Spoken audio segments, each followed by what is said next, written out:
Good evening, welcome to Prime Business with me, Emma Davis. Thank you for choosing us tonight. A look at our stories. The International Monetary Fund is urging African countries, including Ghana, to rethink their fiscal policy following repeated external and domestic shocks from rising debt vulnerabilities in their economies.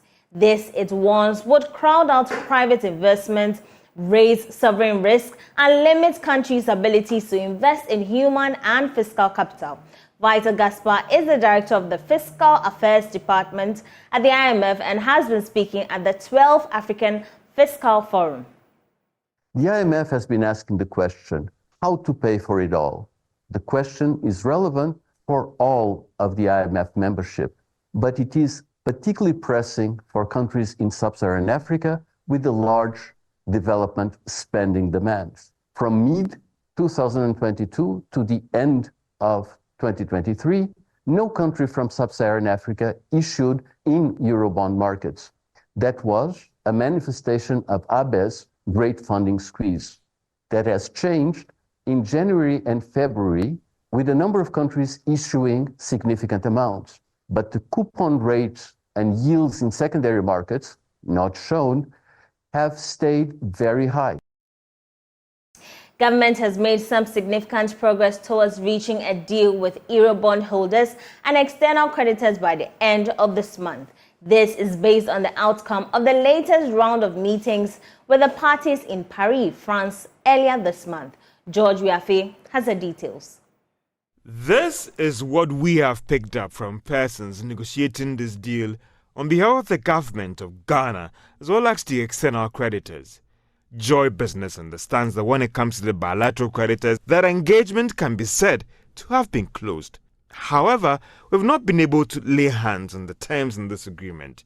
But when it comes to the Eurobond holders, it can be described as 90% complete. If things should proceed as expected, then an announcement could be made in April 2024. We are also learning that government has stepped down proposals from the external creditors that there should be an assurance if the economy should perform more than what they have projected, then they should be compensated by government in terms of what they will pay them for the bonds that they are holding. Ghana is hoping to restructure about $13 billion worth of external commercial creditors' debts. The decision by these bilateral and commercial creditors to open negotiations with government in January this year helped Ghana to secure the first tranche of cash from the IMF under the fund program. It has also helped in the resumption of some stalled projects in the country. Completing this deal could also open up another challenge, that is, a clear date that Ghana could start servicing its debts that was frozen over the past years because of the current challenges facing the economy. Meanwhile, economist Professor Lord Mensah has cautioned government not to rush to the international market to borrow once it reaches a deal with external creditors and Eurobond holders. According to him, although Ghana may get good ratings, that shouldn't push the country to go to the international market to borrow. Yeah, we may get, a good credit rating, but then that shouldn't push us to rush to the international market. Like I was saying, if you look at the current state of our economy, because government has not started a full service of its debt, whatever we are recording in terms of exchange rate, that feeds into inflation, I would say, kind of temporal, numbers. Until we get to a full-fledged, debt service, that's when we'll get to know that, our exchange rate is at a particular level or not, and how it fits into inflation. So we may get, credit rating improved, but I would say it shouldn't push us to get to the international market. We need to do a lot of work, at home before we start looking at, the international market. Away from the fiscals, if you had been experiencing internet connectivity problems today, the Ghana Chamber of Telecom Communication has attributed it to disruption of the optic fiber cables that links to Ghana. It explained in a statement that some of the cables are down while others are delivering limited capacity. The following report has more.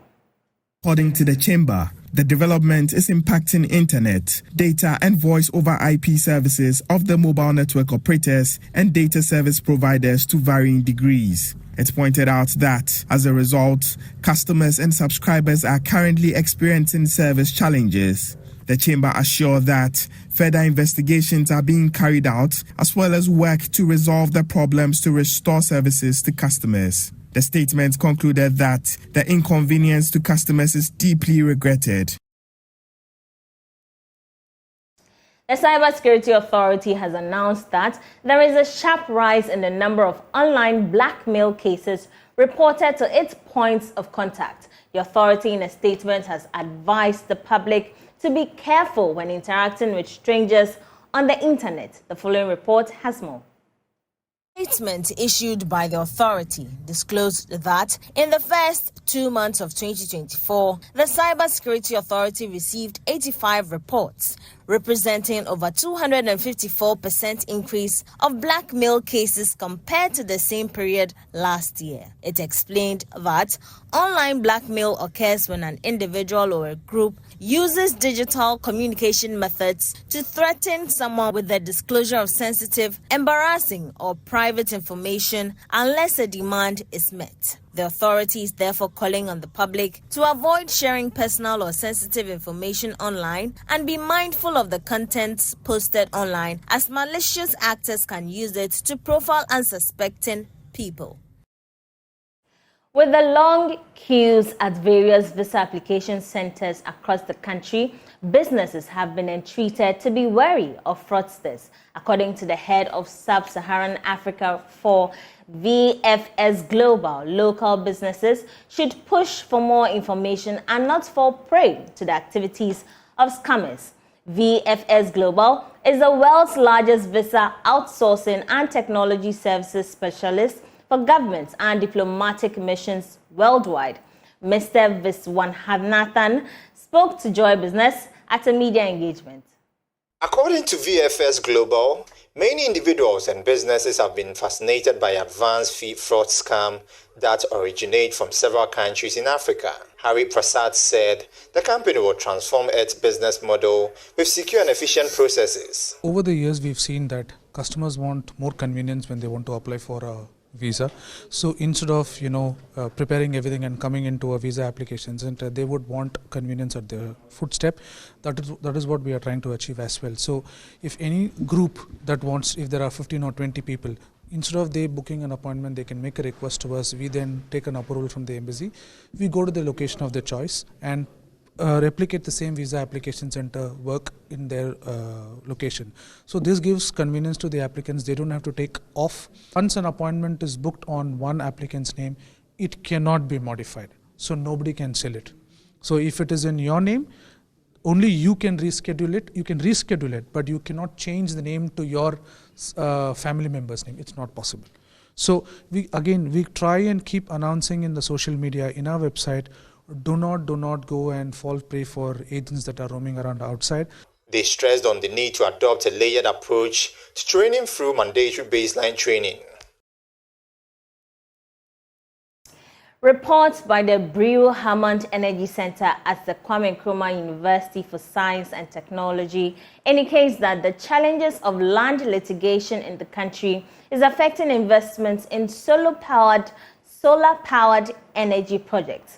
This has been highlighted as one of the setbacks for Ghana in meeting the deadline for the energy transition process under the Sustainable Development Goals. At a dissemination workshop to share findings from the work, Director of Brew Hammond Energy Center at KNUST, Dr. David Atokwanso says more in this report. The research by the Brew Hammond Energy Center highlights some specific challenges of land access and acquisition in Ghana. The situation is making the country uncompetitive as compared to neighboring countries in attracting investors for renewable energy. According to the director of Brew Hammond Energy Center at the KNUST, Dr. David Atokwanso, multiple sales and multiple owners, especially in areas around the southern sector, dominate the discussion among investors coming into the country. DXC, which is the only major private actor that has done the megawatt scale project, has also some experience with land acquisition. So we engage them, and their experiences vary. What we realized is that down south, you have the risk of multiple sale of land, so the investors have to put a lot more effort into ensuring that those who say they own the lands are really the owners of the land. Dr. Kwanzaa also spoke about the importance of the report and some recommendations that must be considered by stakeholders. It will require a lot more money for you to do projects in Ghana compared with elsewhere. So we can lose investment to other competitors. Capital is free to go anywhere. So yeah, it can affect it. So there is a need to streamline the process. So in today's workshop, some of the recommendations that have come up is that there is need for intersectoral collaboration. So for instance, the Lands Commission, the Ministry of Energy, and other actors can streamline the process, of course, together with those who own the land. Yeah. The report is expected to be submitted to the Ministry of Energy and the Energy Commission for onward review and implementation. Climate-smart agricultural and green businesses driven by women tend to help in poverty alleviation in deprived communities in Ghana. According to the country director of Plan International, investing in women empowerment sets a direct path towards gender equality and inclusive economic growth in our societies. Here's more. This year's Plan International Women's Innovation for Sustainability Enterprises National Level Advocacy was on the theme Fostering Economic Justice and Equality for Women Leaders in Business and Entrepreneurship for Accelerated Economic Growth. In an interview with Joy Business, the country director of Plan International Ghana, Constant Chona, believes women need to be granted access to productive resources to ensure inclusive economic equality across every facet of society. You have things about access to what we call productive resources. Land, because when we're talking about agriculture, women actually need to have access to land and be able to farm. And it's not easy to have access to the land and control over the land. It is also issues about access to financial resources, access to fund, credit and loans to invest into their businesses. We need to make the loan condition more flexible, for women, so they can have access to more financial resources to grow their businesses. But it's also an issue of being able to give them space, to participate in decision making. Rose Awilena is the project manager for the Women's Innovation for Sustainability Enterprises. And we are focusing on two economic streams. We are looking at the agribusiness value chain and then the green business value chain. So when I say the agribusiness value chain, we are looking at supporting women with all the activities along the soya value chain, right from soya cultivation till the final product gets to the consumers. And then for green businesses, we are looking at businesses that the women can do, that they can earn an income and then still help to improve and protect the environment. So we are talking about mushroom cultivation, snail rearing, and then beekeeping. We set out to reach a target of 2,641 women, but as we've reached about 14,123 women across all the 5 project locations that we are working in.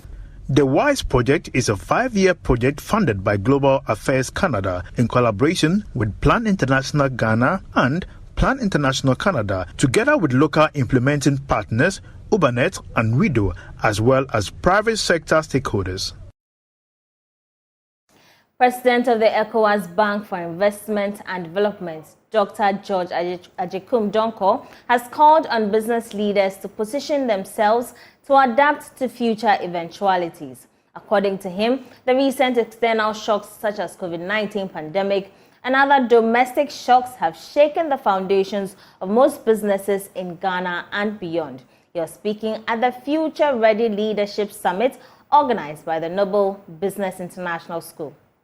The Future Ready Leadership Summit by the Noble Business International School brought together industry leaders, experts and innovators to deliberate on how to build more impactful businesses. The summit was themed Reimagining Leadership in a World of Unrelenting Change. Delivering his address, President of the ECOWAS Bank for Investment and Development, Dr. George Ejekum Donko, emphasized the need for a two-pronged approach to future readiness in anticipation of future scenarios to facilitate timely reactions. No one anticipated that any of these global events would happen at the time they did. Yet, businesses had to contend with their fallouts. This explains why businesses will have to prepare themselves for future eventualities, be they expected or otherwise. And it goes without saying that leadership is at the center of it all. The uncertainties of the times. We live in a fast-paced world, one which is characterized by constant change on the back of dynamic factors such as the macroeconomy, business conduct, consumer preferences, third-party operational risks, the environment, natural disasters, geopolitical factors, health issues, government policies and regulations. President and founder of the Noble Business International School, Professor Kweku Etiahini-Jima, also underscored the need for businesses to reevaluate their leadership structures and make necessary changes. How do you, as a leader, ensure that your organization exists today, be successful today, and at the same time be successful tomorrow? The reason for that question is that we all know recent events have shown us that some companies that were supposed to be so successful collapsed. So you ask yourself, what is the reason for that?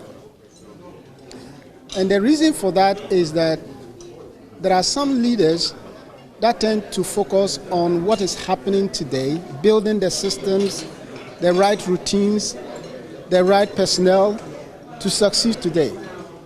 But they fail to prepare for tomorrow. And my own research suggests that the reason for that word is that you build your competency and capability to succeed. But if you are not renewing and changing them as the environment changes, then the same things that you're doing today that make you successful then kills you later on.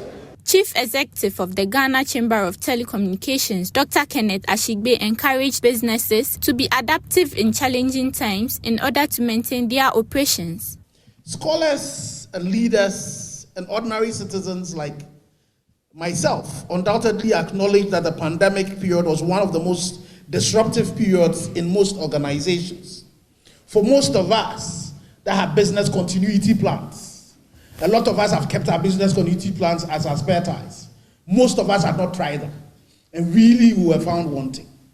I'm wondering again, like Randy, I'm wondering whether with what COVID has done and taught us, how have we changed that whole attitude of business continuity, about preparing for the future, disruptions?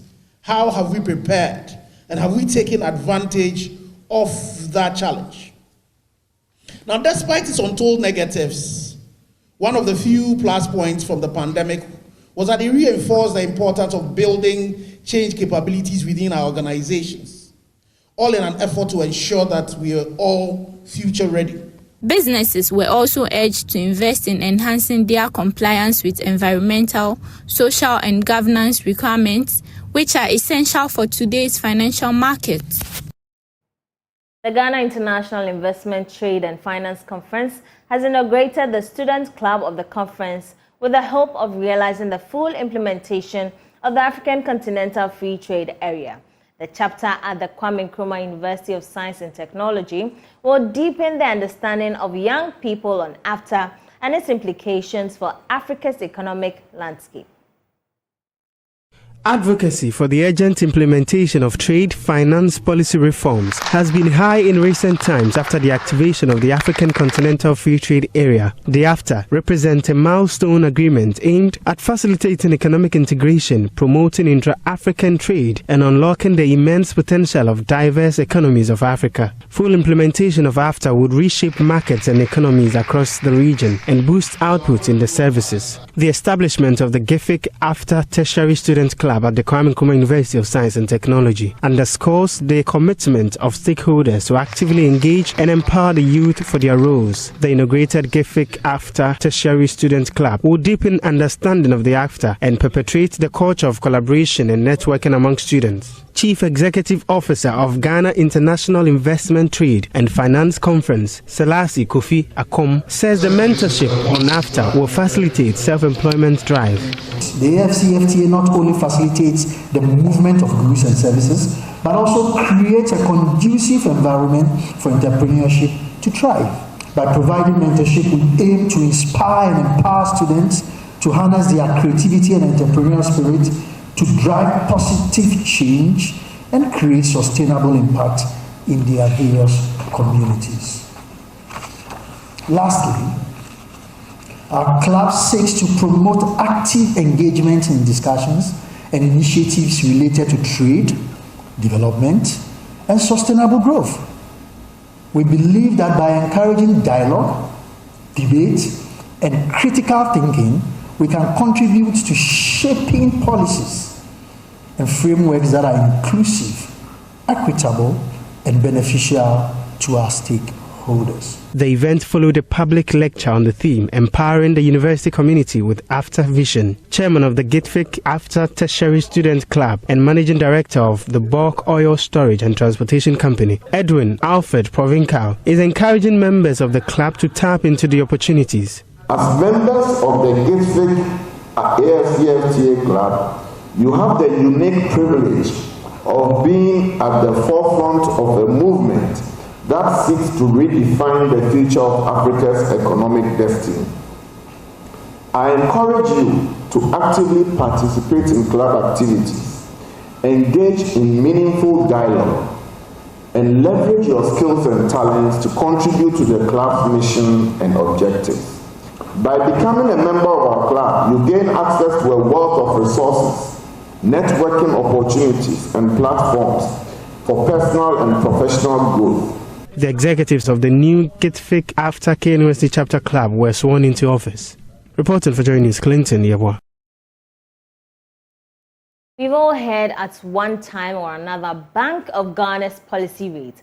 But what is policy rate and how does it affect you or your business? Dr. Maxwell Ampon illuminates us on policy rates for today's episode of Entrepreneur in You. Too much economic partying will lead to problems. Hello. Today we uncover the policy rate and how it affects you. Imagine you have a wache stand. To sell your wache, you'd need to buy rice and beans, some gari, some talia, some wache leaves, and maybe a few other stuff. But what if you don't have enough money saved? You might want to borrow some from a friend, promising to give a little extra back for their help.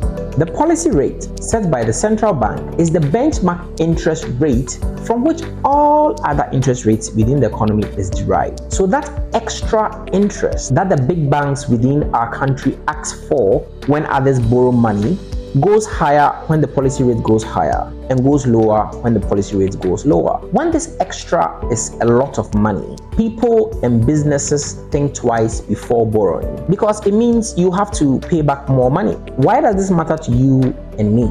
Let's say that the extra that you pay is really high. Entrepreneurs might have difficulty borrowing money for new and existing ventures because it becomes too expensive to pay back the money that you have borrowed.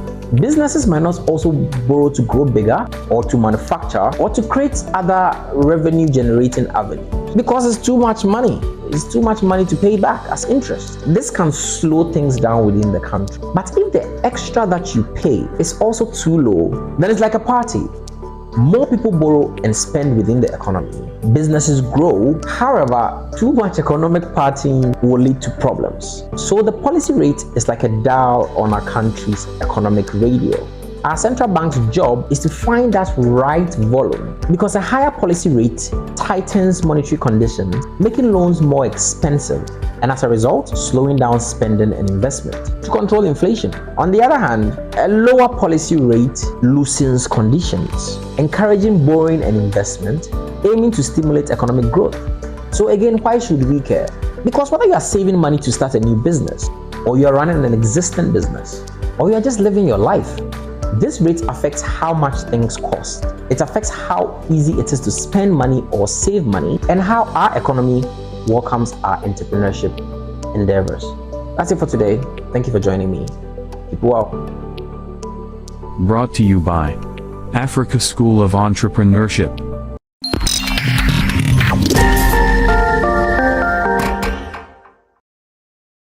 Remember to catch The Entrepreneur in You same time on Mondays and repeat on Thursdays, same time. That's it for tonight on Prime Business. I am Emma Davis. For more business news, do log on to myjoyonline.com. Have a good evening.